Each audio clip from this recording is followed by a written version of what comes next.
This is the story of Margaret Sullivan and William Parker, a love story that began in a hospital in 1943 and would span more than 50 years. A story of devotion, of faithfulness, and of a cruel twist of fate that would keep two hearts apart, even though they were only 4 miles away from each other. A story of a promise kept, even when that promise was kept at the wrong place. Margaret Rose Sullivan was born in a small town outside of Boston in 1922. She was the middle child of 5, the practical one, the responsible one, the one everyone turned to when things went wrong. Her father worked at a shoe factory. Her mother took in laundry. Money was always tight, but there was love in abundance. From the time she was a little girl, Margaret knew she wanted to be a nurse. She loved taking care of things, fixing things, making things better. When her younger siblings fell and scraped their knees, it was Margaret who cleaned the wounds and bandaged them up. When her grandmother fell ill, it was Margaret who sat by her bedside, reading to her, keeping her comfortable. In 1940, at 18 years old, Margaret enrolled in nursing school at Boston General Hospital. It was a 3-year program, rigorous and demanding, but Margaret thrived. She loved the precision of medicine, the satisfaction of helping people heal, the sense of purpose that came with wearing that crisp white uniform. She graduated in May 1943, just as the war was intensifying. Young men were shipping out to Europe and the Pacific by the thousands, and the hospitals were preparing for the inevitable. They would all be coming back wounded, those who survived at least. Margaret was assigned to Boston General's main ward. She worked long hours, often double shifts, as more and more nurses were being recruited to serve overseas. She didn't mind. She was young, she was strong, and she was needed. It was on a sweltering July evening in 1943 that everything changed. Margaret was finishing up her shift when the emergency room doors burst open.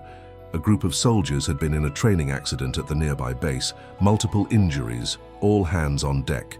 Margaret rushed to help. The emergency room was chaos. Doctors shouting orders, nurses running, blood on the white tile floors. And in the middle of it all, on a gurney, was a young soldier with the bluest eyes Margaret had ever seen. "Stay with me," the doctor ordered, pointing at Margaret. "This one's critical." The soldier's name was William Parker. He was 23 years old, a sergeant from a small town in upstate New York called Cooperstown. Shrapnel from the training exercise had torn through his left side. He was conscious barely and in tremendous pain. "It's going to be okay," Margaret said, taking his hand as the doctors worked. It was a lie. She didn't know if he'd be okay. "But it's what you said. It's what gave them hope." William's eyes locked onto hers. Even through the pain, even through the morphine the doctors had given him, there was an intensity in his gaze that made Margaret's heart skip a beat. "What's your name?" he managed to ask, his voice barely above a whisper. "Margaret. Margaret Sullivan."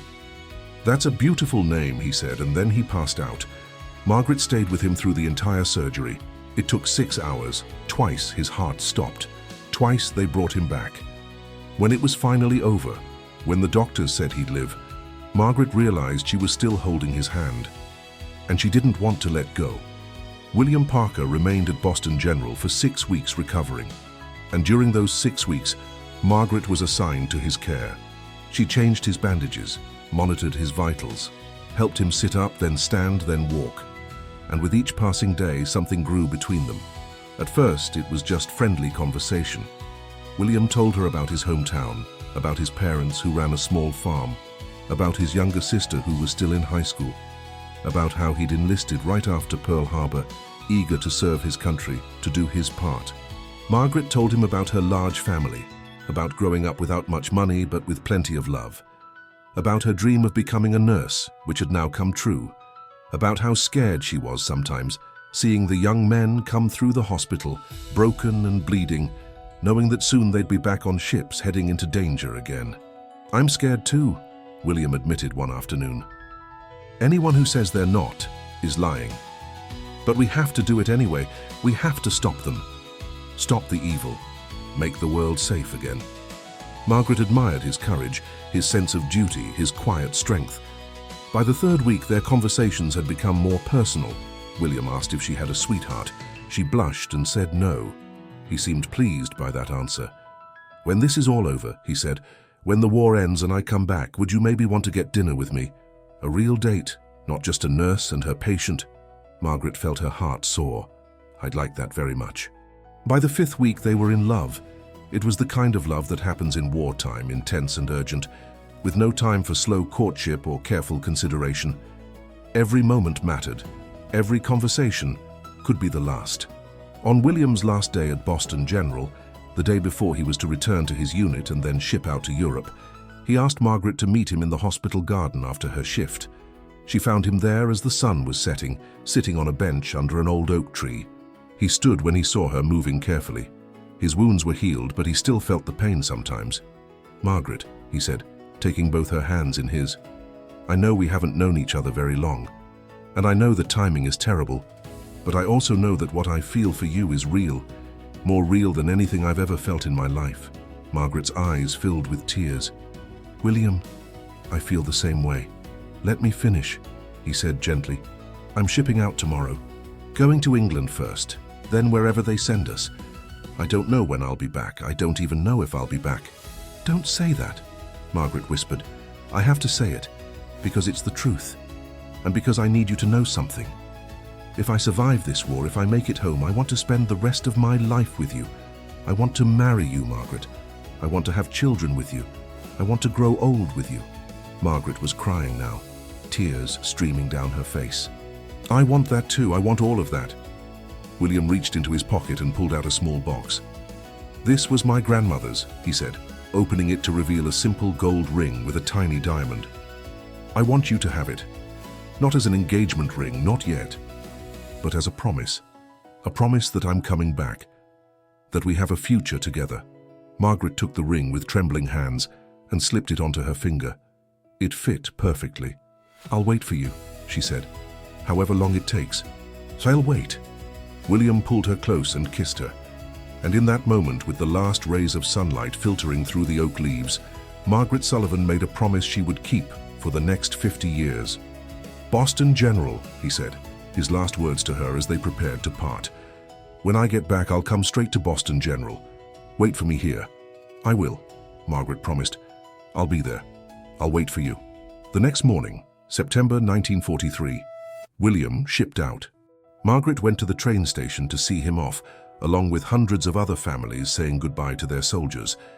They held each other until the very last moment, until the conductor called, "All aboard," and William had to go. Margaret stood on the platform, clutching the ring on her finger, watching until the train disappeared from view. That was the last time she saw William Parker. Or so she thought. The letters began arriving in October. William wrote whenever he could, which wasn't often. His letters were heavily censored, black lines marking out anything that might reveal his location or mission.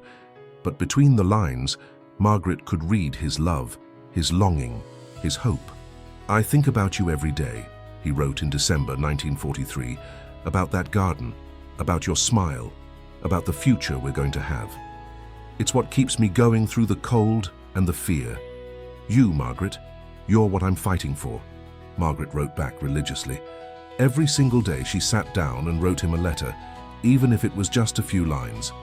She told him about her work at the hospital, about the patients she was helping, about the changing seasons in Boston. But mostly she told him she loved him, that she was waiting, that she would always wait. The letters continued through winter, then spring. In June 1944, Margaret heard about D-Day, the invasion of Normandy. She knew William was somewhere in France. She prayed harder than she'd ever prayed in her life. A letter arrived 2 weeks later. "I'm alive. Can't say much, but I'm alive. Think of me, Margaret. Dream of me.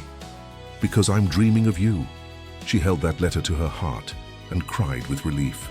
The letters became less frequent as the war intensified. Sometimes weeks would pass with nothing. Then 3 or 4 would arrive at once, all out of order, dated weeks apart. Margaret read each one 100 times, memorizing every word. In December 1944, William wrote that he'd been promoted to lieutenant. "One step closer to coming home," he wrote. "One step closer to you." Christmas that year was bittersweet. Margaret spent it with her family, but her mind was across the ocean with William. She touched the ring on her finger and made a wish. Please let him come home. Please keep him safe. January 1945 brought news of the Battle of the Bulge, one of the bloodiest battles of the war. Margaret scoured the newspapers, desperate for information. Was William there? Was he safe? No letters came for 6 weeks. Margaret felt herself dying a little more each day. The not knowing was worse than anything. And then, on February 14th, Valentine's Day, a letter arrived. Margaret's hands shook so badly she could barely open it. "My dearest Margaret," it began. "I'm sorry for the silence. Things have been rough. I can't give details, but I'm okay. A little worse for wear, but okay. I carry your last letter in my pocket right over my heart. It's stained and wrinkled from being read so many times, but I can't stop reading it. Your words are what keep me human in this inhumane place. The war is ending. I can feel it. Maybe a few more months. And then I'm coming home. Coming home to you. To Boston General, just like I promised. Wait for me there, Margaret. I'll find you. I promise." Margaret clutched the letter and felt hope bloom in her chest. A few more months. She could wait a few more months. But then the letters stopped again. March came. No letter. April came. No letter. Margaret tried not to panic. The war was in its final stages. Communications were probably disrupted. He was probably fine. He had to be fine. On May 8, 1945, Germany surrendered. The war in Europe was over. Margaret joined the celebrations in the streets of Boston, but her heart was heavy with worry. Where was William? Why hadn't he written? What Margaret didn't know, what she couldn't have known, was that in late January 1945, during the Battle of the Bulge, William had been severely wounded. Shrapnel had torn through his chest and legs. He'd been found barely alive in a frozen foxhole by medics who didn't think he'd survive the trip to the field hospital. But he did survive. Barely. He was unconscious for weeks. When he finally woke up, he was in a hospital somewhere in France, tubes and bandages covering most of his body. The doctors told him he was lucky to be alive, that he'd lost a lot of blood, that his left leg had been badly damaged, that he'd need months of recovery. William's first thought, his very first thought when he regained consciousness, was of Margaret. He tried to speak, to ask for paper and pen, but his throat was too damaged. He'd been intubated for so long. All he could do was write shakily on a pad, "Need to write letter, Margaret Sullivan, Boston." The nurses promised they'd help him when he was stronger, but William wasn't strong enough to write for weeks, and by then, arrangements were being made to transport the most critical cases back to the United States for continued treatment. William was unconscious when they loaded him onto the medical transport ship in March 1945. He was unconscious during the entire voyage across the Atlantic, and he was still unconscious when they brought him to Massachusetts Memorial Hospital in Boston. The original plan had been to take him to Boston General. That's what his paperwork said. That's where he'd been treated during training. But at the last minute, Boston General reported they were at capacity. There was an influenza outbreak, and they couldn't take any more critical cases, so the transport was diverted to Massachusetts Memorial Hospital instead. No one thought to update William's records. No one thought it mattered. He was going to Boston. That's what counted. William woke up at Massachusetts Memorial in late March 1945. It took him days to fully understand where he was. The pain medication kept him groggy. His memories were foggy. But as soon as he was coherent enough, he asked the nurse for paper. He wrote to Margaret, or tried to. His hands shook so badly the words were barely legible. But he managed, "Margaret, I'm alive. I'm in Boston. Massachusetts Memorial Hospital. Come find me. I love you, William." He gave the letter to the nurse to mail. She promised she would, but the letter never made it. It was lost somewhere in the chaos of the hospital mail system, one envelope among thousands, misplaced or misdirected or simply forgotten. William waited for Margaret to come. Every day he watched the door of his ward, expecting to see her walk through, but she never came. After a week, he asked a nurse if anyone had come looking for him. She checked, no one had. William tried to call Boston General. Maybe Margaret was working. Maybe she hadn't gotten his letter yet. But the phone system was overwhelmed. He couldn't get through, and he was too weak to leave the hospital himself. He wrote another letter. and another, each one saying the same thing. I'm here. I'm alive. I'm at Massachusetts Memorial. Please come find me. The letters were given to nurses to mail, but in the chaos of an overwhelmed military hospital, things got lost. Letters got misplaced, and Margaret never received a single one. Meanwhile, Margaret was waiting at Boston General. Every day she went to work, her eyes constantly scanning the entrance, expecting William to walk through at any moment. The war was over. The soldiers were coming home. It was just a matter of time. Days turned into weeks. Weeks turned into months. Margaret tried not to panic. There was processing to do, paperwork, transportation. Thousands of soldiers needed to get home. It would take time.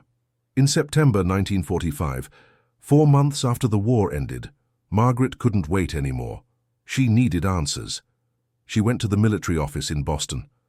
The clerk looked up William's name in the records. Lieutenant William Parker. Yes, here he is. Wounded in action January 1945. Severe injuries. He was evacuated to a field hospital, then transferred stateside for recovery.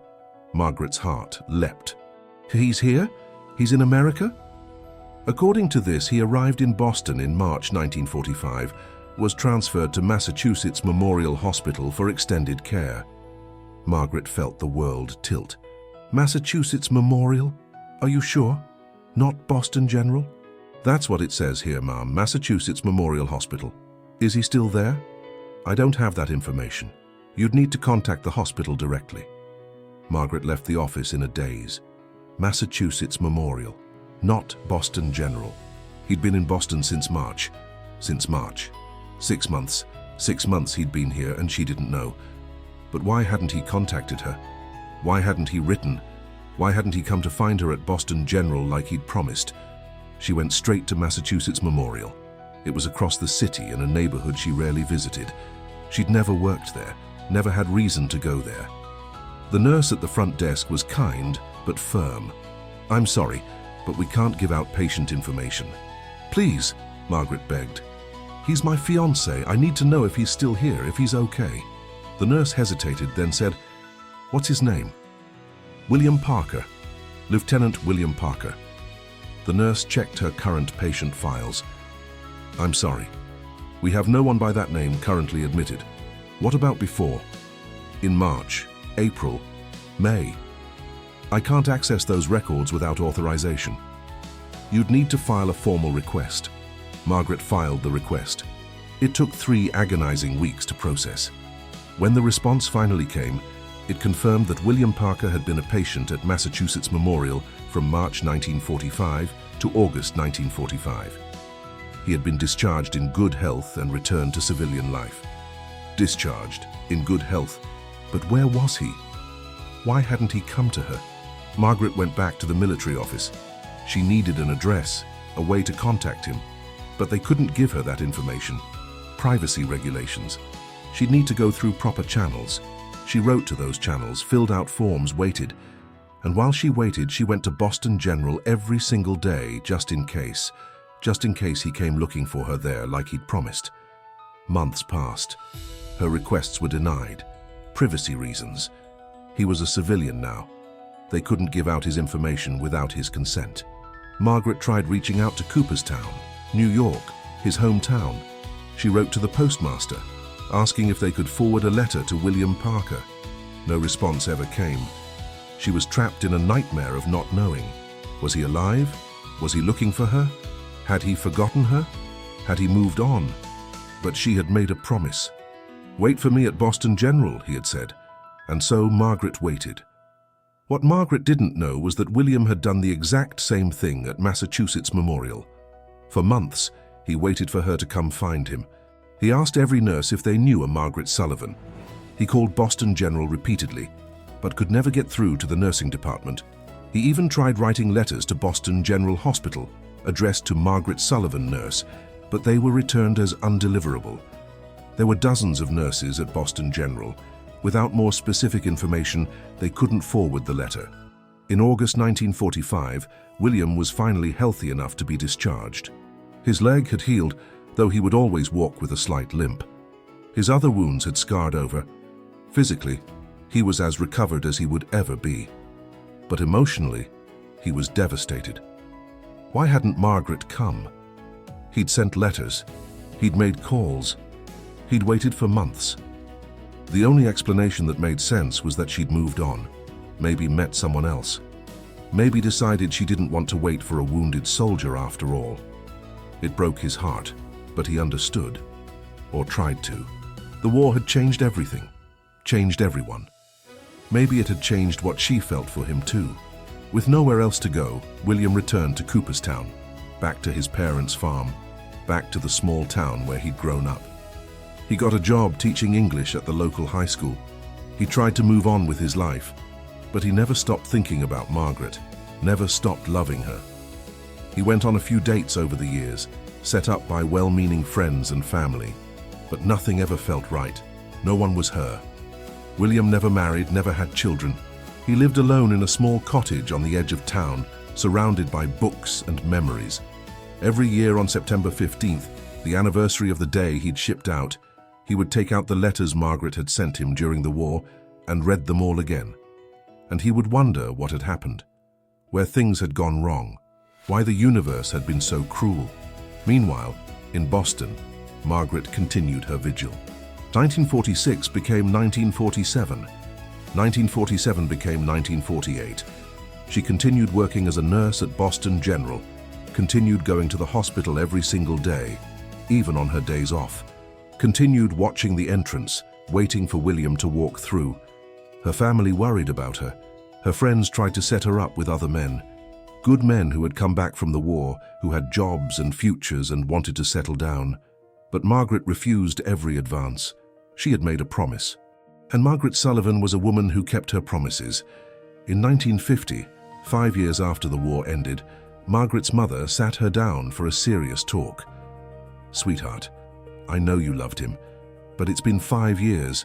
If he was going to come back, he would have by now." "You don't understand," Margaret said. I promised I'd wait at Boston General." "But what if he can't come back? What if something happened to him? What if he's moved on? You can't put your whole life on hold forever." "I can," Margaret said quietly, "and I will." The years continued to pass. 1950, 1955, 1960. Margaret remained unmarried, remaining faithful to a promise made in a hospital garden so many years ago. She became head nurse at Boston General. She bought a small apartment within walking distance of the hospital. Her life revolved around work and waiting, always waiting. People stopped asking if she was married, stopped trying to set her up.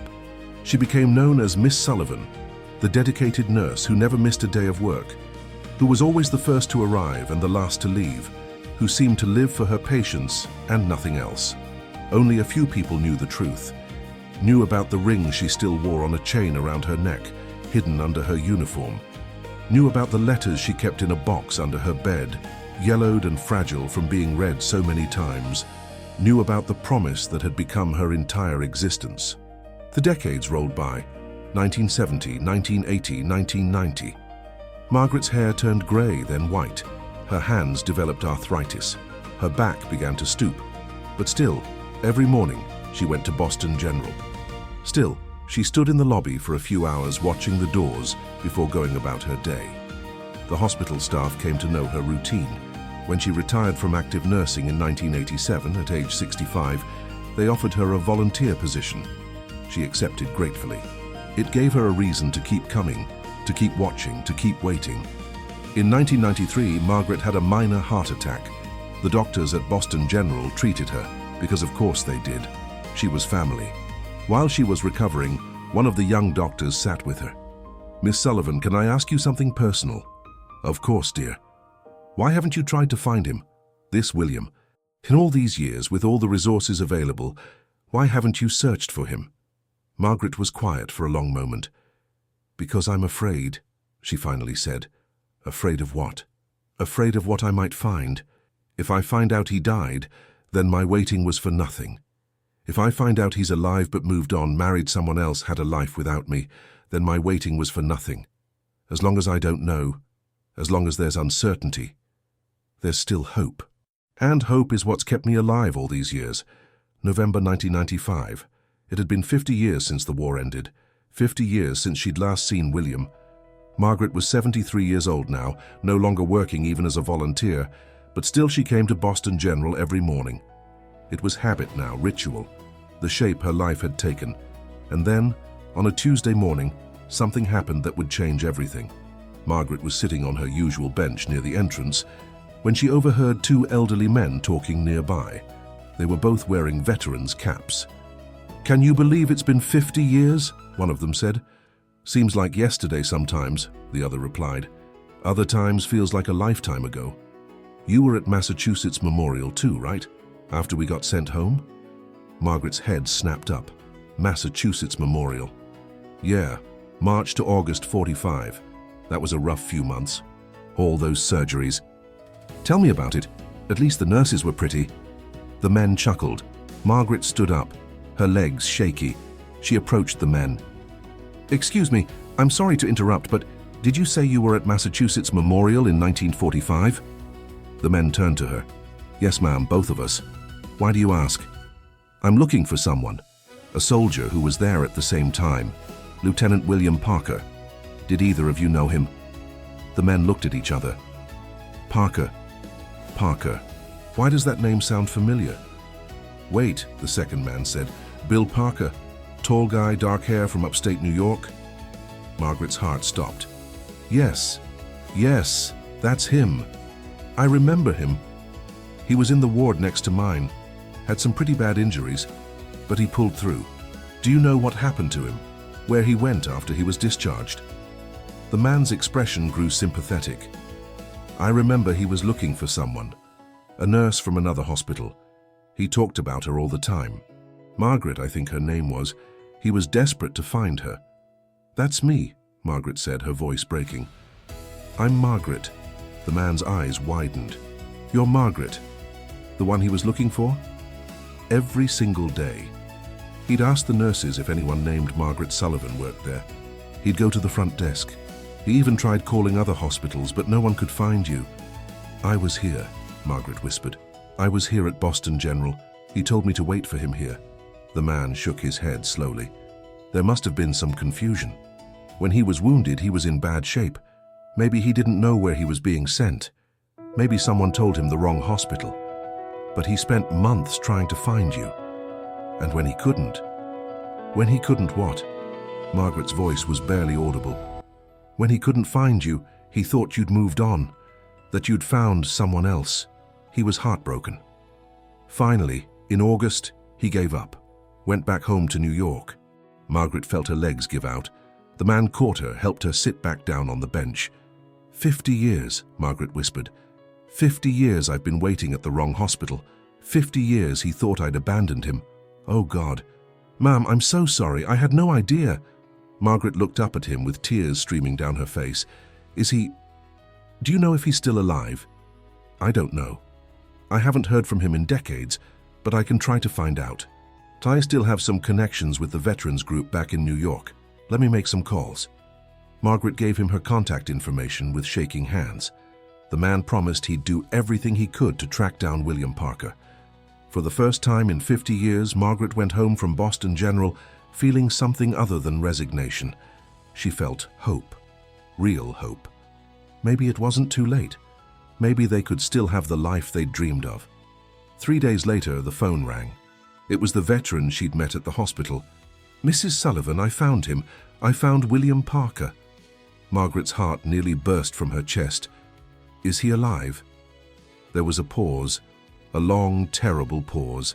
"He's alive, Mrs. Sullivan. But there's something you need to know." Margaret sat down, gripping the phone. "Tell me, whatever it is, I need to know." "He's in a nursing home, a place called Evergreen Care in Cooperstown. He moved back there in 1946, after he couldn't find you. He never married, never had children, lived alone most of his life, working as a teacher. But about 5 years ago, he started showing signs of dementia, Alzheimer's. It's progressed quite far." Margaret felt tears start to fall. Does he remember me?" "I don't know, but his niece, who's his caretaker, she says he talks sometimes about a girl named Margaret, a nurse. She always thought it was just confusion, delusion from the disease. But now, I need to see him, Margaret said.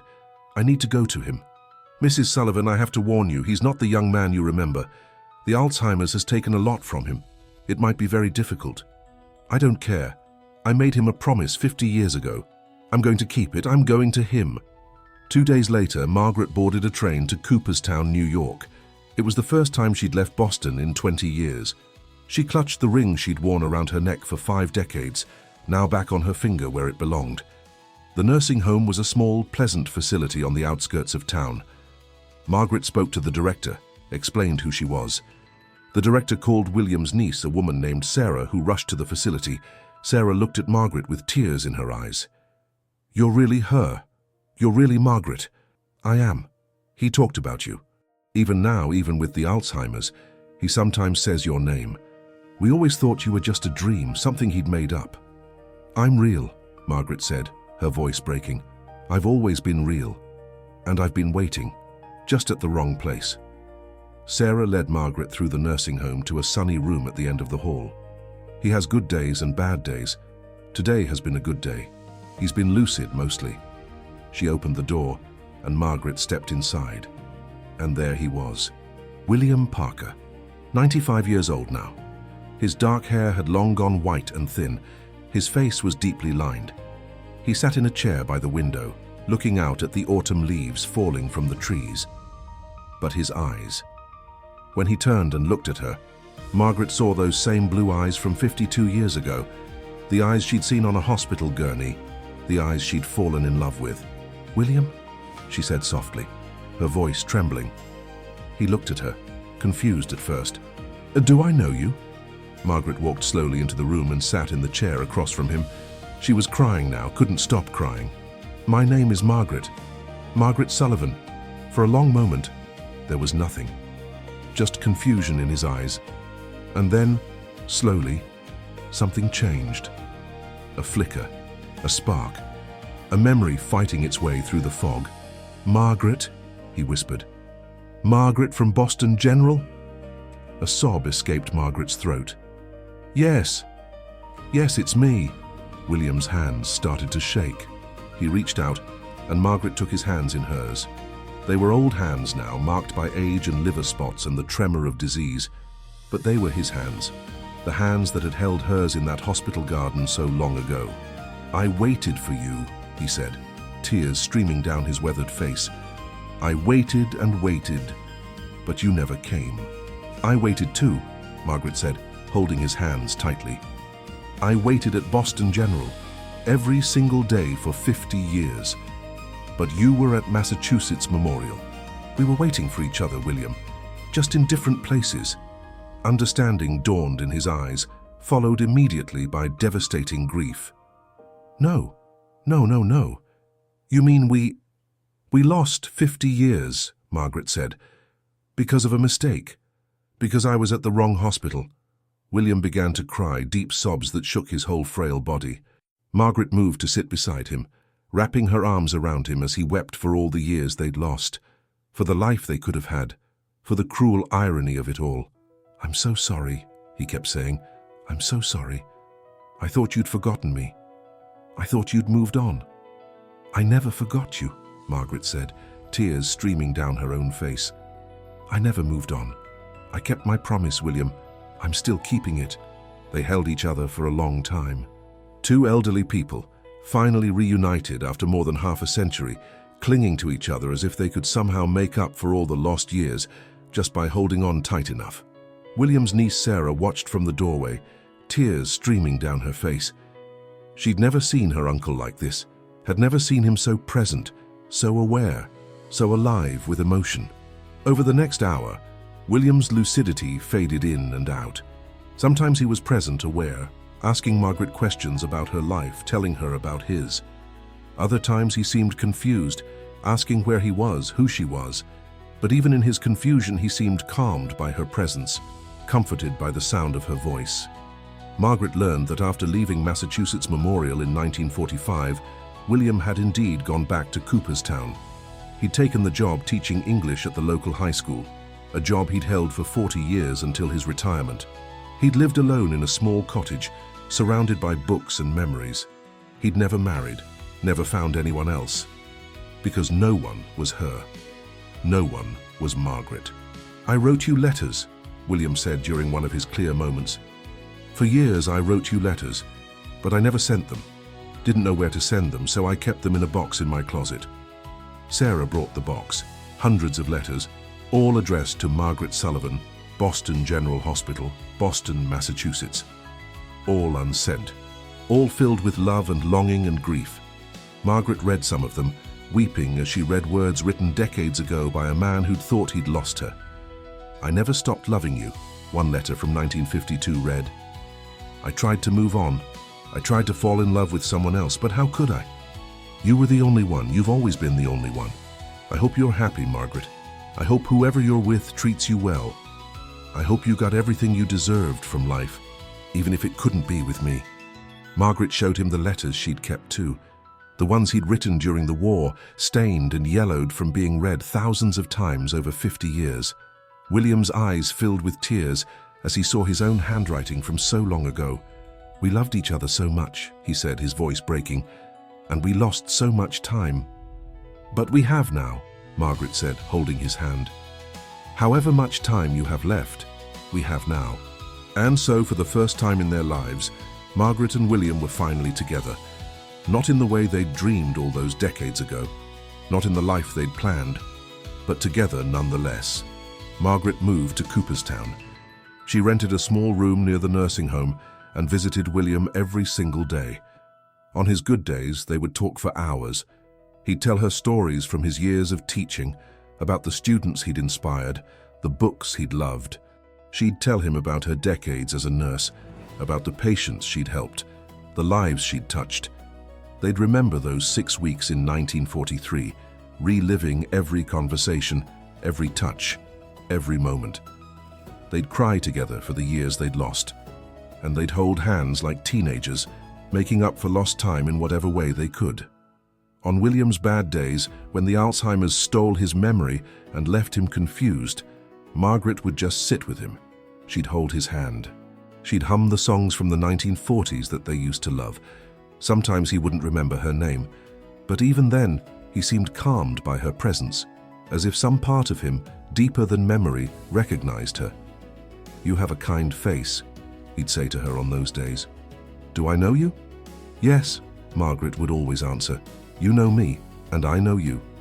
And everything is going to be okay." William's health declined rapidly over the following months. The Alzheimer's progressed.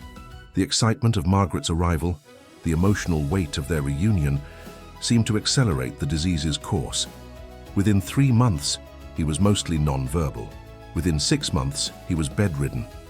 Margaret never left his side. She slept in a chair in his room. She helped the nurses care for him, drawing on her decades of nursing experience. The staff at Evergreen Care didn't have the heart to make her leave. This was where she belonged. With him. Finally, with him. On a cold February morning in 1996, almost exactly 53 years after they'd said goodbye at that train station in Boston, William opened his eyes with sudden clarity. Complete, beautiful clarity. For the first time in weeks, he was fully present. Fully himself. "Margaret," he said, his voice barely a whisper but clear. Margaret, who had been dozing in her chair, immediately came to his bedside, taking his hand. "I'm here, William. I'm right here." He looked at her, really looked at her, and smiled. That same gentle smile from so long ago. "You came. You kept your promise." "I always keep my promises," Margaret said, tears already streaming down her face. "I love you," William said, each word an effort. "I've loved you every day of my life. Even when I couldn't remember your name. Even when I couldn't remember my own name. I loved you. I love you too," Margaret said, her voice breaking. "I've loved you every single day for 53 years. I never stopped. Not for one moment." William's hand trembled as he reached up to touch her face, his fingers tracing the lines that time had carved there. "We wasted so much time." "We didn't waste anything," Margaret said firmly, leaning into his touch. "We loved each other across distance, across time, across everything that tried to keep us apart. That's not waste, William. That's the most powerful love there is." William's eyes filled with tears. "Dance with me. Margaret looked at him, confused for a moment. "What? Dance with me?" he whispered. "We never got to dance. Not once in 53 years. Dance with me, Margaret." Margaret looked around the small nursing home room. There was no music. William couldn't even get out of bed. His body was failing, minute by minute. But she understood what he was asking. She understood perfectly. She began to hum, a song from the 1940s, one that had been popular during the war, one they would have danced to if they'd had the chance. She stood beside his bed, held his hand gently, and swayed to the rhythm of her own humming, dancing with him in the only way they could now. William watched her, his eyes never leaving her face. "You're beautiful," he whispered. "You've always been the most beautiful thing I've ever seen." Margaret kept humming, kept swaying, kept holding his hand. Tears streamed down her face, but she smiled through them, giving him this one last gift, this one dance they'd waited 53 years for.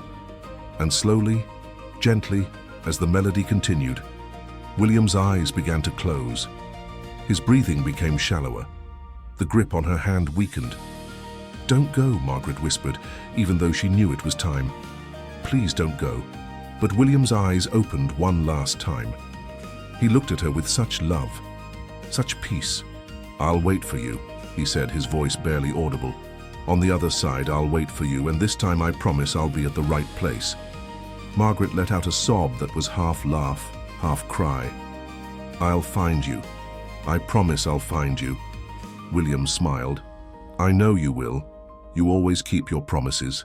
And then, with Margaret's hand in his, with the sound of her humming filling his ears, with her face being the last thing he saw in this world, William Parker took his final breath. Margaret felt the exact moment his spirit left, felt the hand in hers go completely still, but she didn't stop humming, didn't stop swaying. She finished the song, because that's what you did. You finished what you started. You kept your promises until the very end. When the song ended, she leaned down and kissed his forehead, her tears falling onto his peaceful face. "Goodbye, my love. Thank you for waiting for me. Thank you for never giving up. I'll see you again someday. And this time I promise I'll make sure I'm at the right place." She stayed with him for hours after he passed, just holding his hand, memorizing his face one last time. The nurses eventually came, gentle and respectful, and Margaret finally let him go. William's funeral was held 3 days later in the small cemetery in Cooperstown, the same cemetery where his parents and grandparents were buried.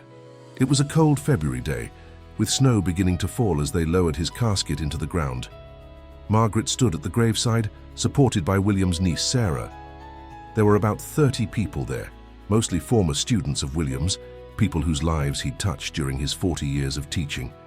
They told stories about Mr. Parker, about how he'd made them love literature, how he'd believed in them when no one else did, how he'd changed their lives. But it was Margaret who spoke last. She stood at the edge of his grave looking down at the casket and said the words she'd been holding inside for 53 years. "William Parker was the love of my life. I met him when I was 21 years old, and I loved him until the day he died. And I will love him until the day I die. We lost 50 years together because of a cruel twist of fate, because I waited at the wrong hospital. But we didn't lose our love. That survived everything. Distance, time, war, confusion, Alzheimer's, even death itself. Our love survived it all, and that's what I want everyone to remember. Not the years we lost, but the love that never died. Thank you, William, for loving me, for waiting for me, for never giving up on me. I'll see you soon, my darling, and this time I'll make sure I know exactly where to find you." After the funeral, Sarah took Margaret back to William's cottage, the small house where he'd lived alone for 50 years. Inside, everything was exactly as he'd left it. Books everywhere. Papers graded but never returned because he'd already retired. Photos on the mantel of his family, his parents, his sister, and on his bedside table, a photo Margaret had never seen before. It was of her. A photo from 1943, one she'd given him before he shipped out. She was young in it, smiling, full of hope and life. William had kept it beside his bed for 50 years, had looked at it every night before he went to sleep, had never forgotten her, had never stopped loving her. Margaret picked up the photo and held it to her chest, crying for everything they'd lost and everything they'd found, even if it was only for a few precious months at the very end. "Thank you," Sarah said quietly, "for giving him those last months, for finally ending his waiting. He died happy, you know. For the first time in 50 years, he died happy." "He ended my waiting too," Margaret said. "For 50 years I didn't know. I hoped, but I didn't know. Now I know. I know he loved me. I know he looked for me. I know we were both faithful to each other, even when the world conspired to keep us apart. And knowing that, it changes everything." Margaret returned to Boston the next day. She went back to her small apartment, back to her quiet life. But for the first time in 50 years, she didn't go to Boston General Hospital. There was no one to wait for anymore, no promise left to keep, just memories. Beautiful, painful, precious memories. She lived for 3 more years after William died. In those years, she finally allowed herself to truly live. She traveled, visiting places she and William had talked about during those 6 weeks in 1943. She spent time with her nieces and nephews, building relationships she'd neglected during her long vigil. She volunteered at a literacy center, teaching adults to read, carrying on William's legacy of education. But every night before she went to sleep, she would take out William's letters. She would read one and she would talk to him as if he could hear her across whatever divide separated the living from the dead. "I'm okay," she'd say into the darkness. "I'm finally okay. I lived, William, just like you asked me to in that last letter. I'm living, and soon I'll be with you again. And this time, we'll have all of eternity. No more missed connections, no more wrong hospitals. Just us, together, forever." Margaret Sullivan died peacefully in her sleep on August 14, 1999. She was 77 years old. When they found her, she was holding one of William's letters, a smile on her face, as if she'd just heard the best news in the world. She was buried in Boston, in a small cemetery overlooking the harbor. But before they closed her casket, her niece made sure 3 things were buried with her. The ring William had given her in 1943, which she'd worn every day for 56 years, a dried rose from the hospital garden where he'd proposed, and William's last letter, the one that said, "Wait for me at Boston General." The story of Margaret Sullivan and William Parker spread through Boston after her death. The hospital where she'd worked, where she'd waited for 50 years at the wrong place, created a memorial in her honor. They placed a bench in the lobby with a plaque that read, "In memory of Margaret Sullivan, RN, 1922-1999. She waited 50 years at the wrong hospital, but her love was always in the right place. May we all love as faithfully as she did." But the story didn't end with Margaret's death. It was just beginning to reach the world. A reporter doing a piece on World War II love stories stumbled upon Margaret and William's tale. She was fascinated by the tragedy of it, the devotion, the cruel irony. She decided to investigate further, to find out exactly what had happened, why William had ended up at Massachusetts Memorial instead of Boston General. What she discovered was heartbreaking in its simplicity. William had been part of a massive medical evacuation in March 1945. The original plan was to send him to Boston General, where he'd been treated during his training. But at the last minute, Boston General reported they were at capacity due to an influenza outbreak. The transport was diverted to Massachusetts Memorial. No one updated William's paperwork. No one thought to tell him when he woke up weeks later. And by then, he was too weak to leave, too injured to search for her himself. Margaret had called Massachusetts Memorial in September 1945, trying to find him, but he'd already been discharged in August. The nurse who answered checked the current patient list, found no William Parker, and told her he wasn't there. Margaret assumed that meant he'd never been there, that the military clerk had been wrong. They'd been 4 miles apart for 6 months. 4 miles. 10 minutes by car, 30 minutes by trolley. Close enough to touch, if only they'd known where to look. The reporter wrote an article about them, "The Nurse Who Waited at the Wrong Hospital, a love story of devotion, faith, and cruel fate." The article went viral. People around the world were moved by their story, by the 50 years of waiting, by the faithfulness, by the tragedy of 2 people who loved each other so much, who were so close and yet so far. who spent their whole lives waiting for each other in different places. A documentary filmmaker made a film about them. A novelist wrote a book. Their letters were published, both the ones William sent during the war and the hundreds he wrote but never sent after. People wept reading them, seeing the depth of love that had survived everything. But perhaps the most beautiful legacy of Margaret and William's story was what happened at Boston General Hospital. The bench where Margaret had waited became a place of pilgrimage. Couples came from all over the world to sit on it, to take photos, to make promises to each other. They would hold hands on Margaret's bench and vow to never give up on each other, to always keep searching, to never let anything keep them apart. The hospital, seeing this, expanded the memorial. They created Margaret's garden next to the bench, planting roses like the one William had given her in 1943. They placed a statue there, 2 bronze figures, a young nurse and a young soldier, holding hands, frozen forever in that moment in 1943, when everything was possible, when the future was bright, when they had no idea what lay ahead. On the base of the statue, they inscribed words from Margaret's eulogy for William. Our love survived everything. Distance, time, war, confusion. Even death itself. That's what true love does, it survives. Every year on February 14th, Valentine's Day, the hospital holds a ceremony at Margaret's garden. They read letters from Margaret and William aloud. Former nurses who worked with Margaret share their memories of her dedication, her kindness, her unwavering faith.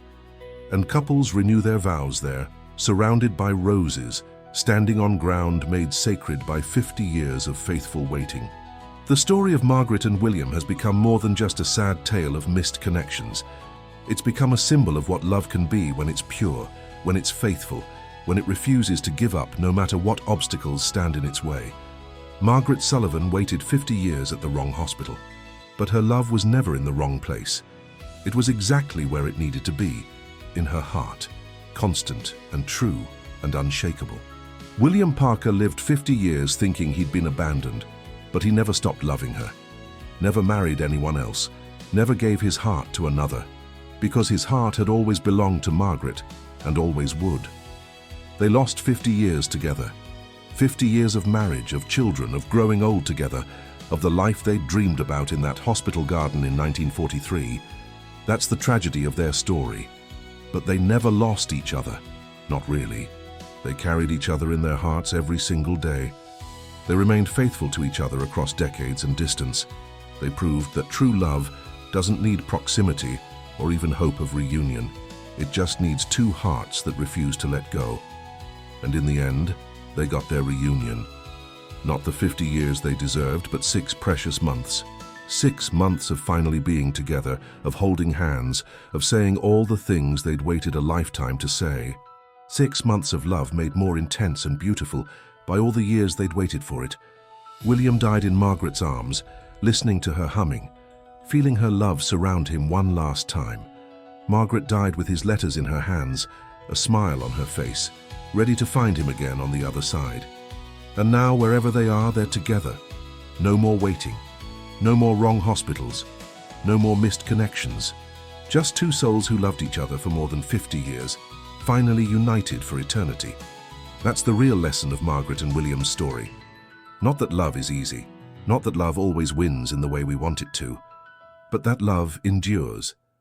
That even when everything goes wrong, even when fate is cruel, even when you spend 50 years waiting in the wrong place, love survives.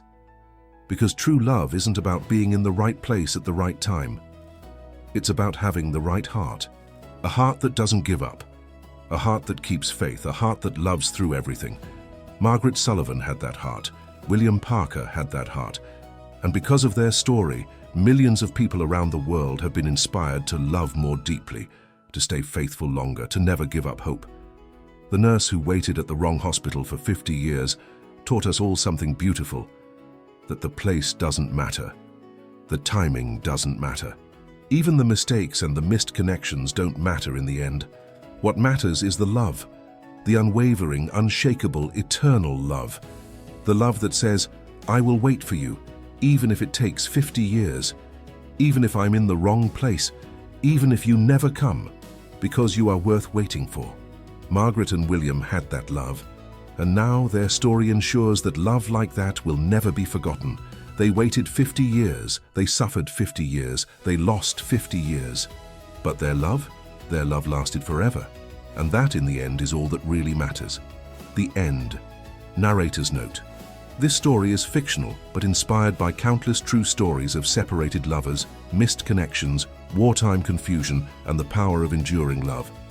It is dedicated to everyone who has ever waited, who has ever believed, who has ever refused to give up on love, even when all seemed lost. May we all love as deeply, wait as faithfully, and believe as strongly as Margaret Sullivan and William Parker. Total runtime, approximately 90-95 minutes. Character count, 98,000 characters.